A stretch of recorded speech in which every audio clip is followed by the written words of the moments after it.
कक्षा में भूगोल विषय पर जो पहले यूनिट है उसमें हम भूगोल विषय के चट्टान विषय पर बात करेंगे। तो आइए बात करते हैं चट्टान विषय पर। सबसे पहले इस विषय की अब रूपरेखा बना लेते हैं कि चट्टानों के बारे में हम क्या क्या पढ़ेंगे। तो सबसे पहले चट्टानें क्या होती हैं हम ये पढ़ेंगे। इसके बाद हम पढ़ेंगे चट्टानों का निर्माण कैसे होता है। तीसरे क्रम में हम पढ़ेंगे चट्टानों के प्रकार।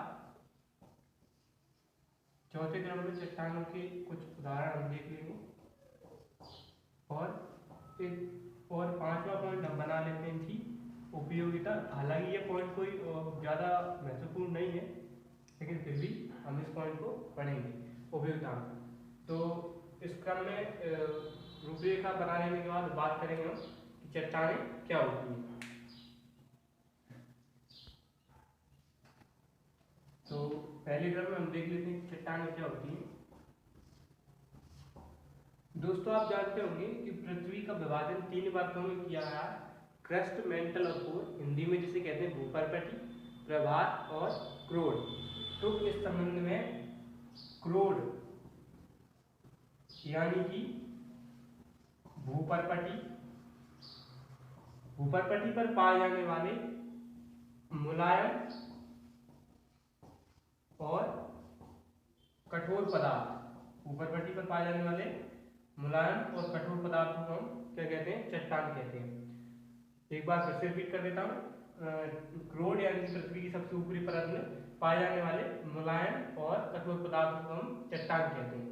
अब दोस्तों एक बात निकल कर आती है, क्या सभी मुलायम और कठोर पदार्थों को हम चट्टान कहते हैं क्या? तो नहीं, क्योंकि पृथ्वी के ऊपर क्रस्ट या क्रोड जो क्रस्ट होता है पृथ्वी ऊपर,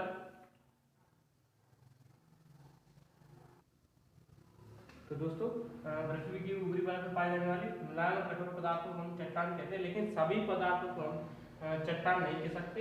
इसका कारण क्योंकि पृथ्वी का जो ऊपरी धरातल है, पृथ्वी के ऊपरी धरातल यानी कि जो क्रस्ट वाला भाग है, ये इसमें कई सारे पदार्थ पाए जाते हैं, जैसे कि जल भी होता है, इसमें वायु है और भी मिट्टी वगैरह जो इतनी कठोर या कोई वैसी पदार्थ नहीं है, तो इन्हें हम चट्टान नहीं कह सकते। तो इस संबंध में हम देखेंगे कि चट्टानें, तो सभी पदार्थों को चट्टान ना कह करके किस संबंध में बात करेंगे, निर्माण विधि के बारे में। तो जिन पदार्थों का निर्माण इस तरह से होता है उन्हें चट्टानें कहेंगे। तो इनके निर्माण के संबंध में देख लेते हैं।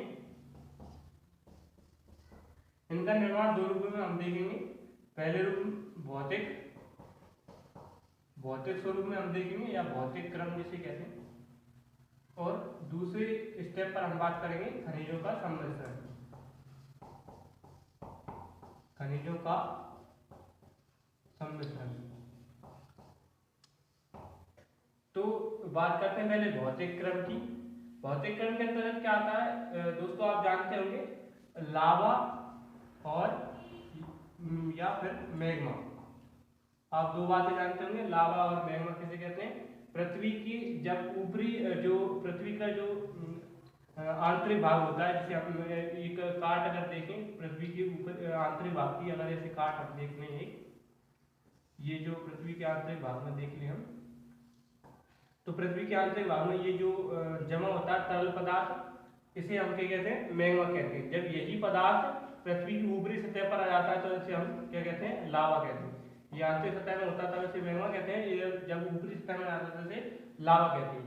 तब लावा या मैग्मा, भौतिक क्रम का निर्माण कैसे होता है, लावा या मैग्मा जब पृथ्वी के ऊपर आता है, सतह पर आता है और ठंडा हो जाता है, प्लस क्या होता है, ठंडा होता है, तो इस प्रकार से किनका निर्माण होता है, भौतिक क्रम की चट्टानों का निर्माण हो जाता है। अब दूसरे क्रम में हम बात करेंगे कि खनिजों के सम्मिश्रण से किस तरह से इनका निर्माण। तो निर्माण विधि में हम देख रहे थे कि खनिजों का सम्मिश्रण,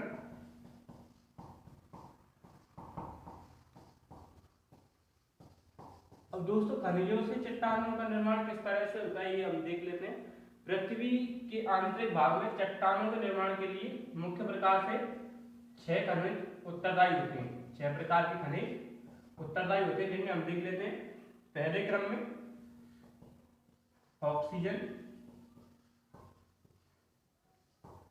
दूसरे क्रम में सिलिकॉन या सिलिका भी जिसे हम कह देते हैं। इसके बाद तीसरे क्रम में बात करेंगे आयरन की। आयरन के बाद जो चौथा तत्व होता है उसमें एल्यूमिनियम।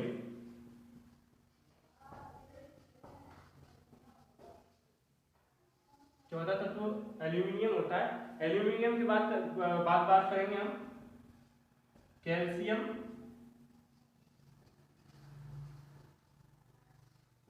और इसी के साथ एल्यूमिनियम के बाद जो पांचवा जो खनिज होता है वो होता है लोहा। ये जो लोहा हो चुका है। एल्यूमिनियम के बाद सोडियम और पोटेशियम। सोडियम पोटेशियम होता है, और इसके साथ ही सोडियम पोटेशियम के साथ में कैल्शियम भी एक प्रकार से खनिज का जो चट्टानों का निर्माण करता है। अब दोस्तों ऑक्सीजन का प्रतिशत इसमें होता है 47%। सिलिका का प्रतिशत यदि हम देखें तो सिलिका पाई जाती है इसमें 28%। आयरन 5% पाया जाता है, और एल्यूमिनियम की अगर बात करें तो एल्यूमिनियम की मात्रा होती है 8%, और बाकी सभी खनिज 1-2% के हिसाब से पाया जाता है। अब दोस्तों हम इन खनिजों की प्रतिशत की बात क्यों कर रहे हैं? अभी आपने देखा होगा मध्य प्रदेश लोक सेवा आयोग द्वारा जो परीक्षा आयोजित की गई थी प्री की, उस परीक्षा में एक प्रश्न आया था कि मानव शरीर में किस तत्व की मात्रा सर्वाधिक होती है, तो उसमें ऑक्सीजन आंसर था। आपने देख लिया होगा। तो इसी प्रकार से यदि इस टाइप के कोई क्वेश्चन आते हैं कि चट्टानों में सर्वाधिक मात्रा में क्या पाया जाता है, इन 6 खनिजों का यदि आप 4 खनिजों का इनमें से किसी का नाम देते हैं तो तब ऑक्सीजन को याद रखना परसेंट से आसान हो जाता है। इसी तरह से इन खनिजों का प्रतिशत कोई एग्जाम में लिखना कोई बहुत ज़्यादा जरूरत नहीं है, लेकिन फिर भी याद रखने के पॉइंट ऑफ व्यू से आप देख लेंगे कि ऑक्सीजन, सिलिका, आयरन और एल्यूमिनियम, सोडियम, पोटेशियम, कैल्शियम। दोस्तों इसके अलावा भी कई सारे तत्व होते हैं जो कि खनिज निर्माण में सहायक होते हैं, लेकिन मुख्य प्रकार से 6 खनिज होते हैं जिनके सम्मिश्रण से चट्टानों का निर्माण हो जाता है। तो अब आगे बात करेंगे। कुछ देर पहले हमने रूपरेखा की बात की थी, जिसमें निर्माण के बाद प्रकारों की हमने बात की थी। तो देख लेते हैं चट्टानों के प्रकार कौन कौन से होते हैं। दोस्तों चट्टानें 3 प्रकार की होती हैं, आग्नेय, अवसादी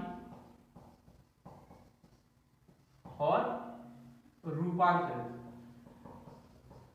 रूपांतरित चट्टानों को ही कायांतरित चट्टान हम कह देते हैं।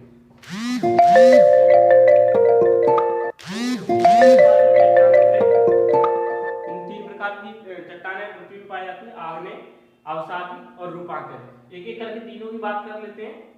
आग्नेय चट्टान किसे कहते हैं? पृथ्वी पर, जैसे इसके नाम से लग रहा होगा कुछ ज्वलनशीलता जैसी कुछ बात लग रही होगी आपको। आग्नेय यानी कि आग, तो पृथ्वी का जो अभी हमने देखा था जो मैग्मा होता है, यहाँ पर जो मैग्मा होता है पृथ्वी के आंतरिक भाग में, जब यही मैग्मा पृथ्वी की धरातल पर या आंतरिक भागों में आ जाता है, आंतरिक भागों में आकर के जमने लगता है और जम करके ठंडा होता है, जैसे लावा या मैग्मा, ये जो जब आंतरिक भागों में आकर जमने लगता है और ठंडा हो जाता है, तब प्राथमिक चट्टानों के रूप में आग्नेय चट्टानों का निर्माण हो जाता है। प्राथमिक चट्टानों के रूप में किन चट्टानों का निर्माण हो जाता है?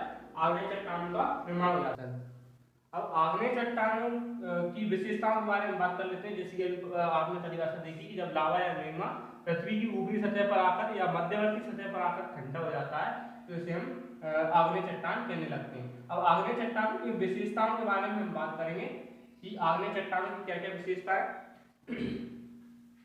पहली बात दोस्तों, जैसा कि आप देख रहे हैं मैग्मा या लावा ऊपर आया तो उसके जमने की दर के ऊपर आग्नेय चट्टानों का निर्माण निर्भर करता है। जैसे आग्नेय चट्टानें पृथ्वी के ऊपर आकर के धीरे धीरे जम रही हैं या कोई पदार्थ एकदम से जम रहा है, तो जैसा कि आप जानते हैं लावा या मैग्मा जटिल पदार्थ होता है, अम्लीय या क्षारीय लावा जिसे कहते हैं। अम्लीय लावा को जमने में थोड़ा समय लगता है, क्षारीय लावा जल्दी जम जाता है।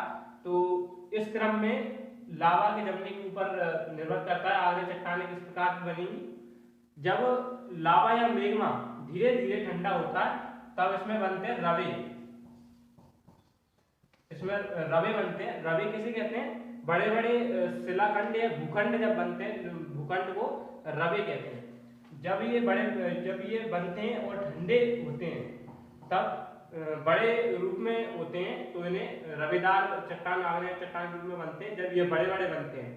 इसके बाद इसकी अगली विशेषता है जीवाश्मों का अभाव। अब दोस्तों जीवाश्म क्या होते हैं, ये शब्द निकल के आता है जीवाश्म क्या होते हैं? जैसा कि इसके नाम से स्पष्ट है, जीव प्लस अस्म, यानी कि जीवों के अवशेष। कई करोड़ वर्ष पहले जो पृथ्वी में भूगर्भीय हलचलें हुई थी उनके कारण कई सारे जीव पृथ्वी की आंतरिक भागों में दब गए थे। उनके दबने से, जो जीवों के अवशेष के दबने से जिन पदार्थों का निर्माण हुआ उन्हें कहते हैं जीवाश्म।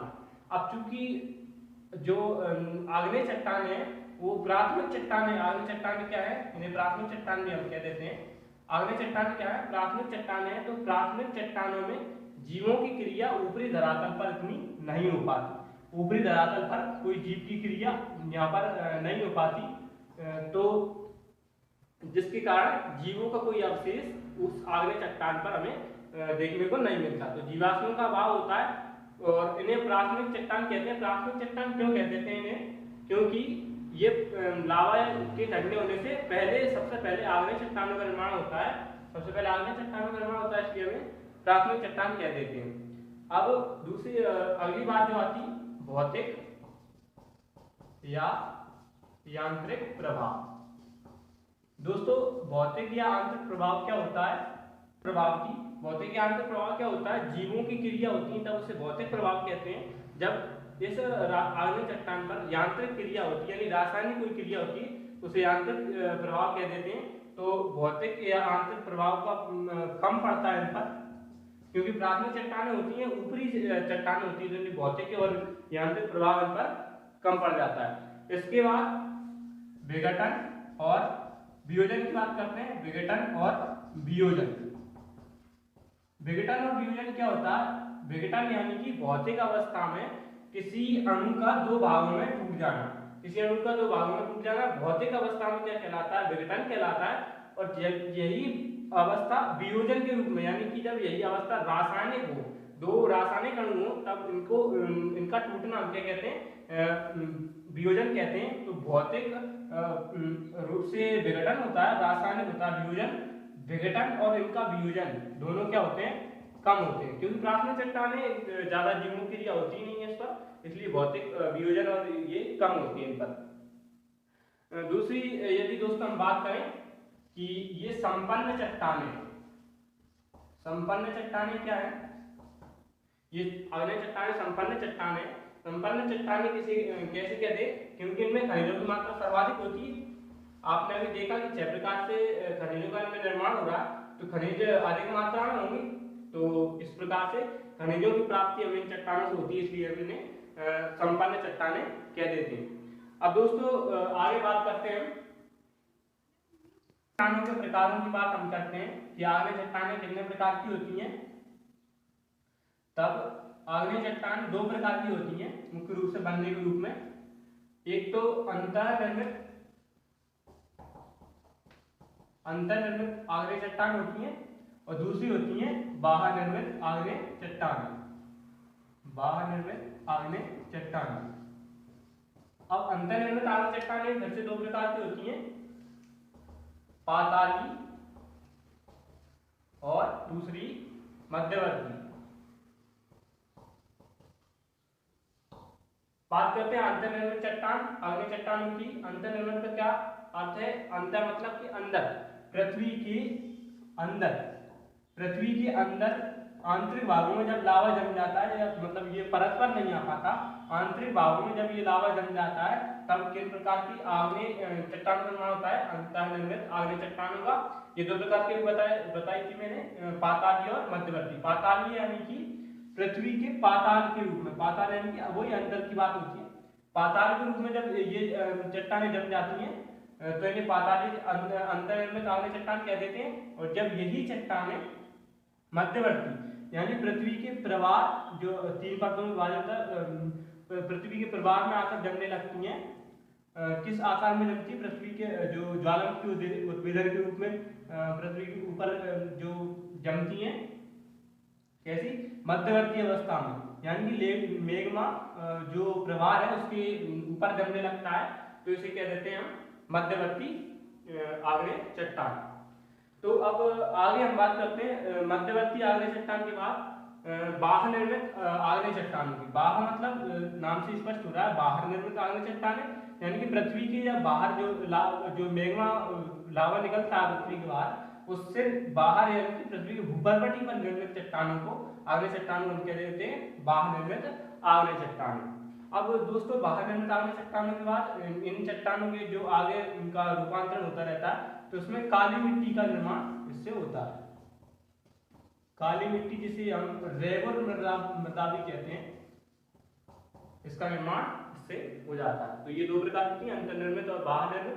पाताल के मध्यवर्ती बाह्य निर्मित चट्टान से काली मिट्टी या रेगुर मृदा का निर्माण हो जाता है। तो अब दोस्तों जैसे आग्नेय चट्टानों के बाद हम बात करते हैं अवसादी चट्टान होती। अवसादी चट्टानें, अवसादी चट्टानें क्या होती हैं? पृथ्वी के ऊपर आग्नेय परत के बाद, आग्नेय चट्टानों के बाद पृथ्वी पर दबाव प्लस जलवायु कारण जब क्रिया करने लगते हैं तो आग्नेय चट्टानों का क्या हो जाता है? क्षरण हो जाता है।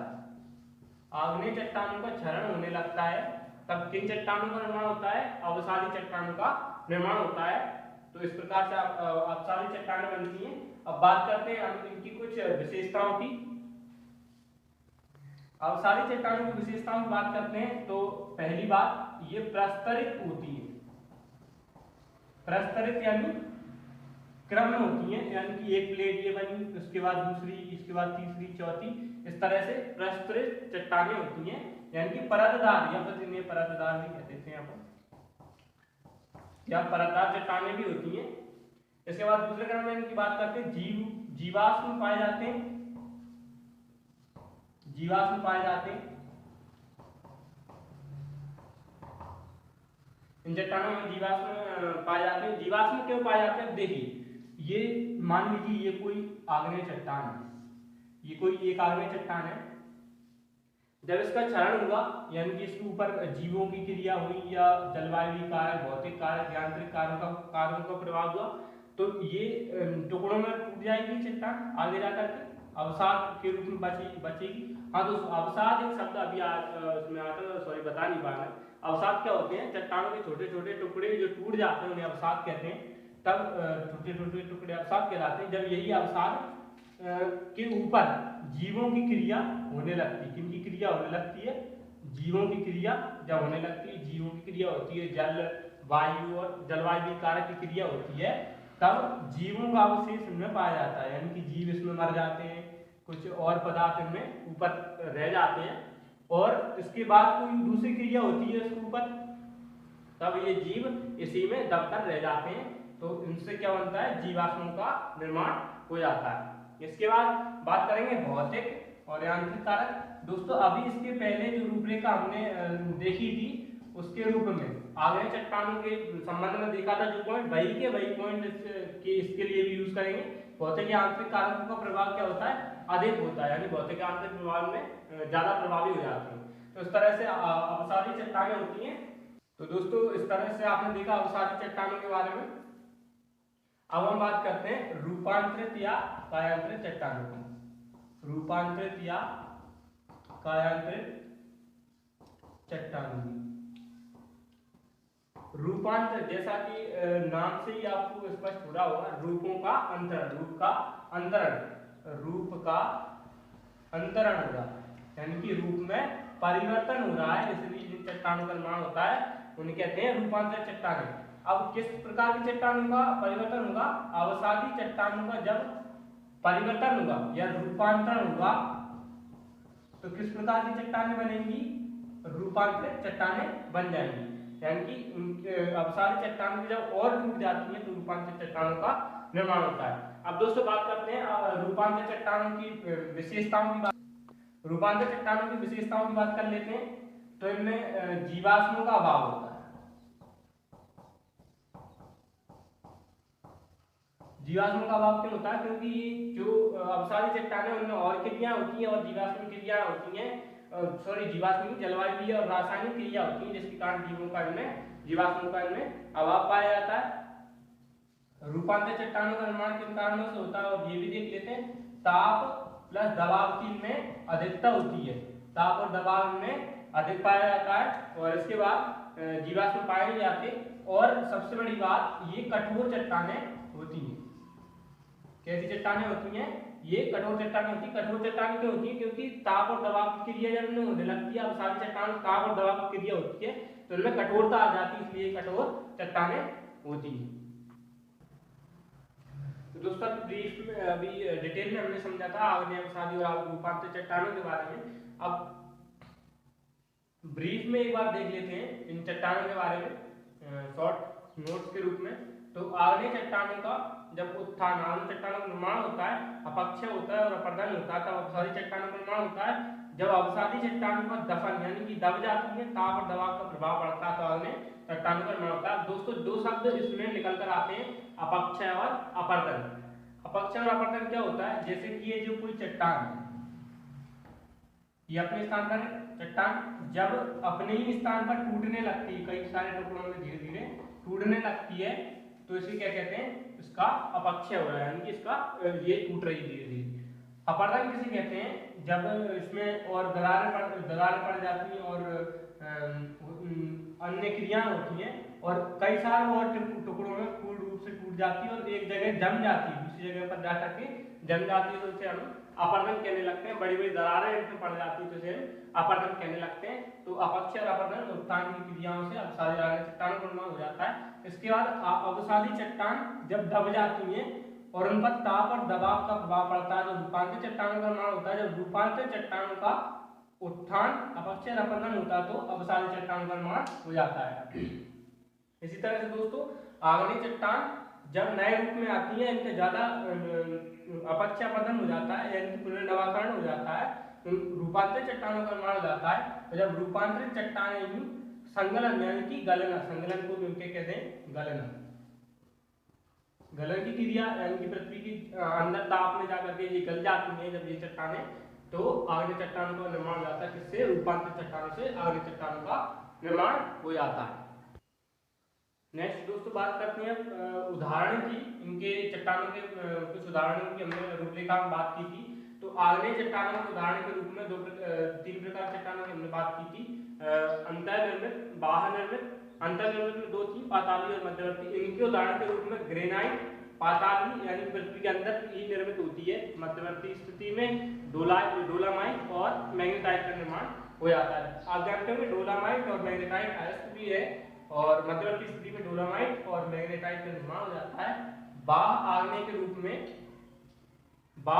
रूप में बेसाल्ट, डायोराइट और ग्रेवो का निर्माण होता है। तो ये आग्नेय चट्टानों के कुछ उदाहरण होते हैं। इसके बाद बात करते हैं अपसारी चट्टानों की। सेल, चूना पत्थर, चौक, बालू का पत्थर, कांग्लोमेरेट और सेल खड़ी, ये अपसारी चट्टानों के उदाहरण हैं, अपसारों से निर्मित होते हैं। आपने देखा होगा हड़प्पा सभ्यता में सेल खड़ी की बात की, सेल खड़ी की मोहरें प्राप्त हुई हैं। उसी सेल खड़ी का निर्माण, उसी सेल खड़ी की जो मोहरें बनी किससे? अपसारी चट्टानों की उपयोग से ही बनी होती हैं। तो सेल खड़ी वो हड़प्पा सभ्यता की। तो अपसारी चट्टानों को क्या उदाहरण होते हैं? सेल, चूना पत्थर, चौक, बालू का पत्थर, कांग्लोमेरेट और सेल खड़ी। रूपांतरित चट्टानों के उदाहरण की अगर बात करें, रूपांतरित चट्टानों के उदाहरण के रूप में स्लेट, संगमरमर, क्वार्ट्जाइट, फाइलाइट और सर्पेंटाइन, ये कुछ उदाहरण रूपांतरित चट्टानों के हैं। नेक्स्ट दोस्तों बात करते हैं उपयोगिता की, चट्टानों की क्या क्या उपयोगिता है। हालांकि ये एग्जाम पॉइंट ऑफ व्यू से बहुत ज्यादा इंपॉर्टेंट टॉपिक उपयोगिता नहीं है, लेकिन फिर भी हम देख लेते हैं कि क्या क्या उपयोगिता है। तो आग्नेय चट्टानों की पहले बात कर लेते हैं। अभी कुछ देर पहले मैंने बताया था कि खनिज संपन्न चट्टानें, इनसे खनिजों की प्राप्ति हमें हो जाती है। तो ये इनकी उपयोगिता है, जैसे कि एल्यूमिनियम है, और आयरन है और इनके सोडियम है, पोटेशियम है। इस प्रकार की खनिजों की प्राप्ति हमें होती है, जिनसे कि आगे जा करके धातुओं का निर्माण होता है। आगे चट्टानों की बात करेंगे, अवसादी चट्टानों की। अवसादी चट्टानों की क्या क्या उपयोगिता है? तो अवसादी चट्टानों से जीवाश्म से इनका निर्माण होता है। अवसादी चट्टानों में जीवाश्म पाए जाते हैं, इसलिए इनमें खनिज तेल की प्राप्ति हो जाती है। खनिज तेल की प्राप्ति हो जाती है, जिसे हम पेट्रोलियम भी कह देते हैं। पेट्रोलियम की चट्टान और उनसे निकला हुआ पदार्थ पेट्रोलियम कहलाता है। खनिज तेल की प्राप्ति अवसादी चट्टानों से हो जाती है। इसके बाद जीवाश्म का निर्माण भी हो जाता है, परतों का निर्माण इनसे हो जाता है। तो अवसादी चट्टान खनिज तेल के लिए सहायक हो जाती है। तो इसके बाद बात करेंगे रूपांतरित चट्टानों की। रूपांतरित चट्टानों की बात करेंगे। रूपांतरित चट्टानों के माध्यम से अभी आपने देखा था चूना पत्थर का भी इसमें आपने उपयोग, कैल्शियम का और इन सबका उपयोग आप जानते ही होंगे। रूपांतरित चट्टानों का उपयोग हम देखेंगे। दोस्तों एक बात और अवसादी चट्टानों के रूप में निकल करके आती है। अवसादी चट्टान में बलुआ पत्थर जो है, बलुआ पत्थर, इससे लाल किले का निर्माण हुआ। ये क्वेश्चन या पूछा जा सकता है, बहुत ज्यादा इंपॉर्टेंट भी नहीं है। लाल किले का निर्माण किससे हुआ है? बलुआ पत्थर से लाल किले का निर्माण हुआ, ये पूछा जा सकता है। इसके बाद रूपांतरित चट्टानों की बात कर लेते हैं। रूपांतरित चट्टानों में संगमरमर, संगमरमर का आप सबसे बड़ा उदाहरण जानते होंगे, आगरा का ताजमहल संगमरमर से निर्मित है। ताजमहल के बाद संगमरमर इमारती पत्थर है, इसका निर्माण, इमारतों के निर्माण में इसका उपयोग किया जाता है। इस तरह आप एक पॉइंट और बढ़ा सकते हैं अपने उसमें आंसर में, आगे में अवसादी और रूपांतरित चट्टानों की कुछ उपयोगिता के रूप में। दोस्तों अब एक और पॉइंट की बात करेंगे, रूपांतरण। ये एग्जाम में पूछ लिया जाता है किस चट्टान का रूपांतरण किस में होता है। तो अब रूपांतरण की भी हम बात करेंगे कि अवसादी चट्टान का कायांतर चट्टान के रूप में रूपांतरण देखेंगे। तो सैल का रूपांतरण होता है स्लेट में, चूना पत्थर का रूपांतरण होता है संगमरमर में, चौक और डोलोमाइट का संगमरमर में ही होता है। चौक यानी चूना पत्थर जिसे कहते हैं, वही उसी से बनती है।